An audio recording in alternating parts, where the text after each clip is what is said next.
कैपेसिट infra projects. तो ये एक ऐसा स्टॉक है जो कि इंफ्रास्ट्रक्चर सेगमेंट में काम करता है और इसका जो रिटर्न है आज तक ये बहुत ही इम्प्रेसिव है, अच्छा है। और मतलब बहुत रेयरली ही ऐसे स्टॉक्स होंगे इंफ्रा सेक्टर में जिनका मतलब डेट कम है और ग्रोथ ज़्यादा है। तो ये एक उसी कैटेगरी का स्टॉक है। तो आज इस वीडियो में मैं आपके साथ इस स्टॉक के बारे में फंडामेंटल्स और प्राइस एक्शन दोनों ही डिस्कस करने वाला हूं और वीडियो के अंत तक हमें पता चल जाएगा कि इसका स्ट्रेंथ क्या है, वीकनेस क्या है और अगर आप इसमें इन्वेस्टमेंट करने के लिए इंटरेस्टेड हैं तो किन चीज़ों का आपको ध्यान रखना पड़ेगा और उसके साथ टाइमिंग, क्या एक सही टाइम होगा इसमें इन्वेस्ट करने का या नहीं, वो सब हम देखेंगे। तो चलो स्टार्ट करते हैं। लेकिन याद रखिए ये कोई स्टॉक रिकमेंडेशन वीडियो बिल्कुल नहीं है। इस स्टॉक में या किसी भी और स्टॉक में इन्वेस्टमेंट करने का डिसीजन एकदम आपका ही होगा। मेरे दिए गए एडवाइस के बेसिस पे सिर्फ इन्वेस्ट मत कीजिए, आपका अपना खुद का एनालिसिस ज़रूर कीजिए, ठीक है। चलो स्टार्ट करते हैं। ओके, हेलो एवरीवन और फाइनेंशियल अफेयर्स में आपका स्वागत है। तो ये है कैपेसिट इंफ्रा प्रोजेक्ट्स। तो सबसे पहली बात जो हम देखेंगे वो है कि limited is primary engaged in EPC business and provides turnkey solutions for housing, high rise, super high rise, speciality buildings and urban infrastructure, ठीक है। तो ये हो गया। इसका थोड़ा रेवेन्यू देख लेते हैं। यहाँ पे देखिए रेवेन्यू स्प्लिट में अगर हम देखें तो रेसिडेंशियल वेंचर से आता है 28%, इंस्टीट्यूशनल कमर्शियल से 17% और बाकी मिक्स्ड यूज़ 55%। और इसके पूरे क्लाइंटेल का लिस्ट यहाँ पे दिया गया है, ये आप जाके थोड़ा चेक कर लीजिए, ठीक है। और उसके साथ अगर हम बात करेंगे ऑर्डर बुक का तो देखिए order book stood at 10,233 crores financial year 24, ठीक है।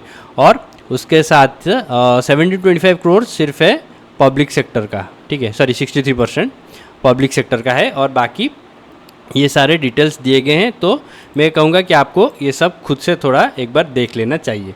हम फोकस करेंगे प्योरली इसके फंडामेंटल्स और प्राइस एक्शन पे, ठीक है। और उससे पहले मैं ले चलता हूँ आपको इसका ऑफिशियल वेबसाइट, ये है उसका ऑफिशियल वेबसाइट। ये इसका लिंक भी मैं आपके साथ शेयर कर दूंगा। तो यहाँ पे मेंशन्ड है कि 136 प्रोजेक्ट्स हैं इनके, 72 happy client, 649 qualified staff, 640 lakh square feet constructed area, ठीक है। तो ये सारे बहुत ही इंप्रेसिव नंबर्स है मेरे हिसाब से, ठीक है। और अभी वापस चलते हैं फंडामेंटल्स की ओर। तो देखिए इसका करंट प्राइस जो चल रहा है वो है 342 और इसका मार्केट कैप जो है 3000 करोड़ से कम है और रिजर्व इसके पास है 1432 करोड़। तो ये बहुत ही इंप्रेसिव है। अगर हम इसके मार्केट कैप को देखें तो अच्छा रिजर्व है इसके पास। डेट है 328 crore, debt to equity ratio 0.2, बहुत ही अच्छा। और sales growth 3 years average almost 30%, profit growth 327% और अर्निंग पर शेयर ग्रोथ 297%। तो बहुत ही अच्छा ग्रोथ इसने दिखाया है। Return on asset 3.4, return on capital employed 14.48, interest coverage ratio 2.75, current ratio 1.75, बहुत ही अच्छा नंबर। ऑपरेटिंग प्रॉफिट मार्जिन 17.15, ये भी बहुत ही अच्छा नंबर है। प्रोमोटर होल्डिंग 31.69, ये नंबर थोड़ा सा आइडियल लेवल जो कि 50% जनरली कंसिडर किया जाता है उससे थोड़ा कम है, ठीक है। ऑल्टमैन जेड स्कोर 3.5, तो इसको हम डिसेंट कह सकते हैं क्योंकि बाकी सारे कंस्ट्रक्शन रियल्टी सेक्टर के स्टॉक्स भी देखिए ऑलमोस्ट एक ही टाइप का उनका ऑल्टमैन जेड स्कोर है, ठीक है। लेकिन इस स्टॉक का सबसे वीक पॉइंट मैं कहूँगा उसका ये नंबर प्लेजिंग 46.36% इसका प्लेजिंग है। तो ये इसका सबसे बड़ा वीकनेस है मेरे हिसाब से। और बाकी सारे देखिए दूसरे स्टॉक्स का प्लेजिंग 0.00 है। तो अगर किसी स्टॉक में प्लेजिंग होता भी है तो अगर वो 10% से कम हो तो ही अच्छा हम कह सकते हैं। और ये 46% इसका मतलब थोड़ा सा नेगेटिव साइड को डिस्प्ले कर रहा है, ठीक है। तो चलो ठीक है, हर स्टॉक्स का सारे पॉइंट्स पॉजिटिव तो नहीं होते, एक नेगेटिव है इसका, ठीक है। तो अभी चलते हैं प्रॉफिट एंड लॉस पे। तो प्रॉफिट एंड लॉस अगर हम कंसिडर करेंगे लास्ट 4 साल का देखते हैं तो देखिए सेल्स में अच्छा ग्रोथ हुआ है 880 से 1340 करोड़, फिर 1800 करोड़ ऑलमोस्ट, फिर 1932 करोड़। अच्छा खासा सेल्स ग्रोथ हुआ है, इसलिए हमें जो सेल्स का जो एवरेज है वो भी बहुत अच्छा देखने को मिला। ऑपरेटिंग प्रॉफिट ग्रोथ 136 से 218, फिर 357, 331 ट्रेलिंग 12 मंथ्स। तो ये जो है थोड़ा सा ड्रॉप हुआ है।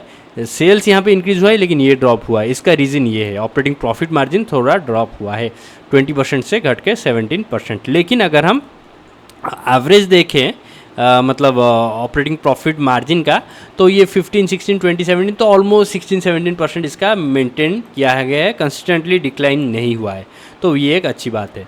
अभी अर्निंग पर शेयर देखें अगर हम 4 सालों का, तो 0.23 से बढ़ के हुआ 7.03, फिर 14.04, 14.22, अच्छा खासा अर्निंग पर शेयर ग्रोथ भी है।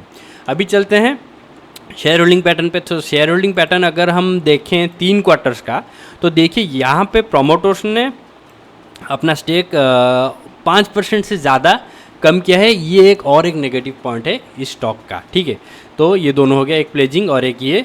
लेकिन वहीं पे हमें देखने को मिल रहा है कि FII और DII दोनों ने ही अपना स्टेक बढ़ा है, और FII देखिए 7.26 से 11.12, फिर 14.43, तो यहाँ से अगर यहाँ तक हम कंपेयर करें तो ऑलमोस्ट डबल हो चुका है परसेंटेज। और DII होल्डिंग 5.51 से बढ़ के हुआ 7.82, फिर 7.75, तो यहाँ पे भी 2.5% का इंक्रीज़, और यहाँ पे ऑलमोस्ट 7% का increase. Although operating the promoters का जो होल्डिंग है वो 5% कम हुआ है, तो उसी वजह से यहाँ पे देखिए अगर हम ये वाला देखें तो पब्लिक होल्डिंग ओवरऑल कम हुआ है, जो कि अच्छी बात है, मैं कहूँगा, ठीक है, अच्छी बात है। और एक इंटरेस्टिंग चीज़ यहाँ पे देखने को मिल रहा है, सितंबर 2023 में 35.66 था प्रोमोटर का स्टेक, फिर वो बढ़ा दिया 38.28, लेकिन फिर से कम हो गया। मतलब ये थोड़ा दिखाता है कि स्टॉक के पोटेंशियल पे कुछ प्रोमोटर्स का भरोसा है, इसलिए स्टेक बढ़ा है वो लोग, फिर से स्टेक कमा दिए, तो ये थोड़ा सा कंफ्यूजिंग लग रहा है। लेकिन ओवरऑल मैं कहूँगा जो मतलब शेयर होल्डिंग पैटर्न है वो काइंड ऑफ एवरेज ही है, कोई भी मतलब बहुत ही ब्राइट नहीं दिखाई दे रहा है, क्योंकि प्रोमोटर स्टेक बढ़ा रहे हैं, कमा रहे हैं, FIDI ने बढ़ा है, तो ये एक अच्छी बात है, ठीक है। अभी चलते हैं इसके प्राइस एक्शन पे, ठीक है, कैपेसिटी इंफ्रा प्रोजेक्ट्स, और मैं एक सेकेंड, हाँ, इसका रॉ प्राइस एक्शन पहले हम देखेंगे। तो देखिए यहाँ पे मैंने एक रेड लाइन मार्क किया है जो कि इसका नियरेस्ट रेजिस्टेंस को दिखाता है, ठीक है। और आपको क्लियरली पता चल ही रहा होगा कि कल का डेट जो था 9 अगस्त 2024, कल उसने ये रेजिस्टेंस लेवल ब्रेक कर दिया है, स्टॉक ने रेजिस्टेंस लेवल ब्रेक कर दिया है। और यहाँ पे हमें क्या देखना है कि ये प्राइस एक्चुअली आ कहाँ से रहा है, आ कहाँ से, मतलब थोड़ा सा पीछे जाएंगे। देखिए यहाँ पे इसका अच्छा स्विंग, अच्छा एक सेकंड, ये गलत मार्कर चूज़ कर लिया, यहाँ पे स्विंग इसका अच्छा चल रहा है, ठीक है। यहीं पे ये बार बार एक रेजिस्टेंस को हिट करता रहता है, हमें ये देखने को मिल रहा है। और अगर मैं थोड़ा इसको एक्सटेंड भी कर देता हूँ, ये जो प्राइस पॉइंट है अराउंड 330, इसको इसके पास ही बार बार जा के नीचे आ रहा था, स्ट्रॉन्ग रेजिस्टेंस था, जिसको कल इसने ब्रेक किया है। तो ब्रेक अगर किया भी है तो और एक चीज़ हमें देखना है कि कैसे किया है, कैसे मतलब उसका थोड़ा पास्ट प्राइस एक्शन। मैं सबसे पहले यहाँ पे एक और लाइन ड्रॉ कर लेता हूँ, यहाँ नीचे ये जो एरिया होगा ये इसका सपोर्ट एरिया हम कह सकते हैं। और सबसे पहले हम 5 रिट्रेसमेंट यूज़ करके चेक करेंगे इसका रिट्रेसमेंट। और देखिए अगर मैं यहाँ तक लेता हूँ, ठीक है, 3 बार रेजिस्टेंस टच किया है, तो देखिए ये जो लाइन है 50% लाइन, ये इसको बहुत ही अच्छा खासा सपोर्ट दे रहा है, और उसी का सपोर्ट लेके इस रेजिस्टेंस को स्टॉक ने ब्रेक किया है, ठीक है। और इसके साथ अगर मैं अलाइन करूँ 50 EMA को, तो देखिए ये जो ब्लू लाइन है 50 EMA, इसके बीच में से स्टॉक बार बार क्रॉस कर रहा था, लेकिन यहाँ पे टच होने के बाद यहाँ पे देखिए इसने अच्छा सपोर्ट दिया, 50 EMA ने अच्छा सपोर्ट दिया स्टॉक के प्राइस एक्शन को, और क्लोजिंग हमेशा इसके ऊपर ही रहा, जो कि क्लियरली स्ट्रेंथ दिखाता है। और उसके बाद ये इसने ब्रेकआउट दे दिया है, ठीक है, तो ये एक अच्छी बात है, प्राइस एक्शन के हिसाब से इसने ब्रेकआउट दे दिया है। और इसके साथ हम देखेंगे मोमेंटम इंडिकेटर्स। मोमेंटम इंडिकेटर्स हम देखेंगे RSI और MACD, तो उन दोनों को मैं इनेबल करता हूँ। तो देखिए अगर मैं RSI के बारे में कहूँ तो देखिए यहाँ पे जब नीचे आया था तो ये तो 50% के ऊपर रहा, और यहाँ पे भी 50 लेवल के ऊपर रहा, तो दोनों ही अलाइन कर रहे हैं, जो कि बहुत ही अच्छी बात है। और उसके साथ ही ये ब्रेकआउट देता है, 60 लेवल के ऊपर जाता है। और यहाँ पे भी देखिए ये जो MACD है ये 0 लेवल के ऊपर चला गया है। तो क्लियरली सारे momentum indicators, 5 retracement, 50 days moving average, ये सारे चीज़ें अलाइन कर रहे हैं और स्टॉक को स्ट्रेंथ दे रहे हैं। तो ठीक है, तो क्लियरली ये बता रहा है कि ब्रेकआउट जो हुआ है ये सक्सेसफुल तो हुआ है, लेकिन ये सस्टेन करता है कि नहीं वो हमें देखना पड़ेगा, और उसके चांसेस ज़्यादा हैं। ऐसा क्यों, देखिए और कुछ चीज़ें मैं आपको दिखाता हूँ जो कि इसके स्ट्रेंथ को क्लियर कर देगा। सबसे पहले हम देखेंगे ये जो ब्रेकआउट हुआ है उसका वॉल्यूम। तो देखिए ये जो ब्रेकआउट कैंडल हुआ है उसका वॉल्यूम बार कितना बड़ा है, ठीक है। तो ये और एक स्ट्रेंथ इसका मतलब हाईलाइट कर रहा है। और ये वॉल्यूम बार देखिए मल्टीपल टाइम से बाकी सारे दूसरे वॉल्यूम बार्स के कंपैरिजन में, ठीक है, बहुत ही बड़ा है, बहुत ही बड़ा, ठीक है। तो ये और एक स्ट्रेंथ है और ये एक बहुत इंपॉर्टेंट स्ट्रेंथ है। तो अभी और एक चीज़ मैं ऐड करने वाला हूँ जो कि है 200 EMA। तो देखिए स्टॉक 200 EMA को भी रिसेंटली टच करके ऊपर गया है। यहाँ पे हुआ है बुलिश एनगल्फिंग कैंडल और यहाँ पे देखिए फिर से बड़ा रेड कैंडल का बीच में एक छोटा ग्रीन कैंडल, ये भी स्ट्रेंथ दिखा रहा है।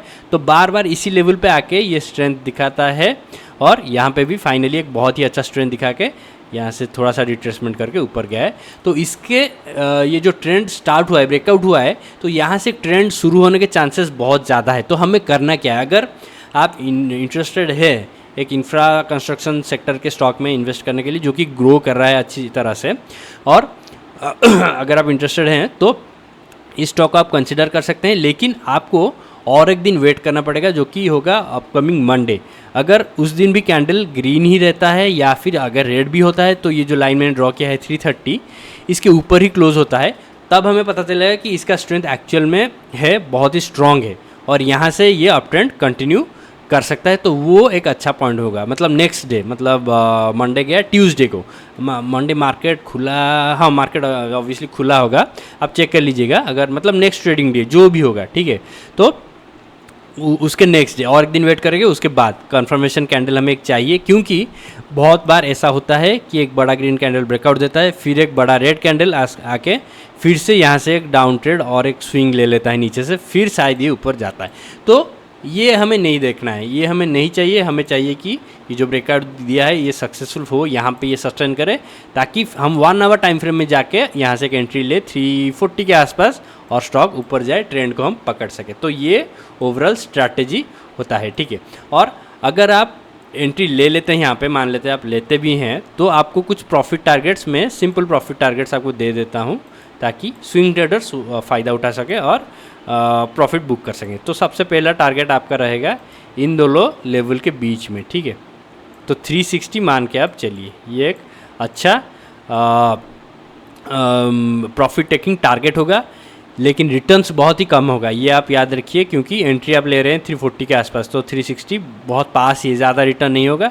तो दूसरा टारगेट जो है वेट कर सकते हैं, ये 394 दिखा रहे हैं उस लेवल को, तो राउंड अप कर लीजिए 400। तो वो जाके कुछ एक डिसेंट टारगेट हम कह सकते हैं। मेज़र कर लेता हूँ मैं, अगर यहाँ से एंट्री लेते भी हैं तो 365-6% ही है, लेकिन अगर हम 400 पे देते हैं तो 14.81 15% के आसपास आपको रिटर्न मिल रहा है। तो इसको आप कंसिडर कर सकते हैं। लेकिन अगर आप एक पोजिशनल ट्रेडर हैं और चाहते हैं कि और मतलब आप कंफर्टेबल है थोड़े और दिन होल्ड करने के लिए, तो आप क्या कर सकते हैं ना, आप 50 EMA को ट्रैक कर सकते हैं। ये हो गया 50 EMA। जब तक स्टॉक इसके ऊपर क्लोज हो रहा है, इसके ऊपर सस्टेन करता है, ठीक है, ऐसे, तो आप इसके ऊपर रह सकते हैं, मतलब स्टॉक में इन्वेस्टेड रह सकते हैं। जब ये मुड़ जाएगा नीचे की ओर और स्टॉक इसके नीचे गिरना स्टार्ट हो जाएगा, तब आप इसमें से पूरा एग्जिट ले सकते हैं, ठीक है।